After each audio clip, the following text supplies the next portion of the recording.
অবশেষে সেই মুহূর্ত এলো যার জন্য বিরাট কোহলি এবং রয়্যাল চ্যালেঞ্জার্স বেঙ্গালুরু ভক্তরা 18 বছর ধরে অপেক্ষা করেছিলেন। আইপিএল 2025-এর ফাইনালে পাঞ্জাব কিংসের বিরুদ্ধে 6 রানের রোমাঞ্চকর জয়ের মাধ্যমে আরসিবি তাদের প্রথম আইপিএল শিরোপা জিতেছে। এই জয় শুধু একটি ট্রফি নয়, এটি বিরাট কোহলির 18 বছরের অনুগত্য, ত্যাগ এবং অক্লান্ত পরিশ্রমের প্রতিফলন। ম্যাচ শেষে মাঠে কোহলির চোখের জল এবং তার স্ত্রী অনুষ্কা শর্মাকে আবেগঘন আলিঙ্গন ভক্তদের হৃদয় ছুঁয়েছে। মঙ্গলবার রাতে নরেন্দ্র মোদী স্টেডিয়ামে অনুষ্ঠিত ফাইনালে পাঞ্জাব কিংসের প্রথমে বোলিং করার সিদ্ধান্ত নেয়। আরসিবি 20 ওভারে 190 উইকেটের বিনিময়ে তোলে, যেখানে বিরাট কোহলি 35 বলে 43 রান করেন। তবে তিনি তার ইনিংসে স্বাভাবিকভাবে ছন্দে ছিলেন না। এরপর পাঞ্জাব কিংসের রান তাড়া করার সময় ভুবনেশ্বর কুমার এবং ক্রুনাল পান্ডিয়ার দুর্দান্ত বোলিংয়ে আরসিবিকে জয় এনে দেয়। পাঞ্জাব 20 ওভারে 187 রান 7 উইকেটের বিনিময়ে থেমে যায়, মাত্র 6 রানের জন্য হেরে যায়। ম্যাচের শেষ বলে শশাঙ্ক সিংয়ের ছক্কা সত্ত্বেও আরসিবির জয় নিশ্চিত হয়। বিরাট কোহলি মাঠে হাঁটু গেড়ে বসে কান্নায় ভেঙে পড়ে। ভক্তদের উল্লাস আর তার আবেগ মিলে অবিস্মরণীয় মুহূর্ত তৈরি হয়। ম্যাচের পর কোহলি বলেন, আমি প্রতি মরশুমে এই ট্রফি জেতার জন্য সবকিছু দিয়েছি। আমি কখনো ভাবিনি এই দিন আসবে। শেষ বলের পর আমি আবেগে ভেসে গিয়েছিলাম।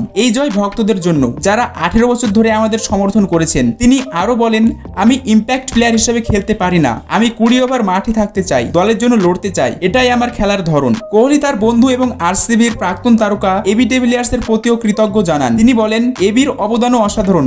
আমি তাকে বলেছি এই জয় তারও, তিনিও দলের সঙ্গে মঞ্চে ওঠার যোগ্য। কোহলির বক্তব্যে অবসর নিয়ে একটি ইঙ্গিত ছিল। তিনি বলেন, একটি সময়সীমা আছে, আমি চিরকাল খেলতে পারবো না।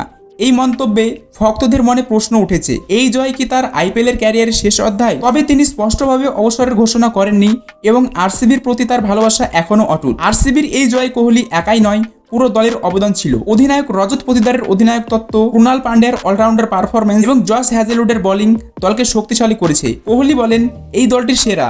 আমাদের ব্যাটিং এবং বোলিং উভয়ই দুর্দান্ত ছিল। 18 বছর ধরে আরসিবি ভক্তরা হতাশার মধ্যে দিয়ে গিয়েছেন। 3 বার ফাইনালে পৌঁছেও ট্রফি জেতা হয়নি। এবার কোহলি এবং তার দল ভক্তদের সেই স্বপ্ন পূরণ করেছে। এই জয়ের পর কোহলির ভবিষ্যৎ নিয়ে জল্পনা চলছে। তিনি কি আরসিবির হয়ে আরো খেলবেন, নাকি এই ট্রফি তার আইপিএলের যাত্রার শেষ চিহ্ন? ভক্তরা আশা করছেন তাদের কিং কোহলি আরো কিছু মরশুম মাঠে নামবেন। আইপিএল 2025 শুধু একটি টুর্নামেন্ট নয়, এটি বিরাট কোহলির আবেগ, ভালোবাসা এবং অধ্যবসায়ের গল্প। এই জয় তার ক্যারিয়ারের একটি মাইল ফলক, যা ভক্তদের মনে চিরকাল থাকবে। তো বন্ধুরা, এই ছিল আজকের ভিডিও। আশা করি ভিডিওটি ভালো লেগেছে। যদি ভিডিওটি ভালো লেগে থাকে তাহলে ভিডিওতে একটি লাইক করে চ্যানেলটি অবশ্যই সাবস্ক্রাইব করে দেবেন।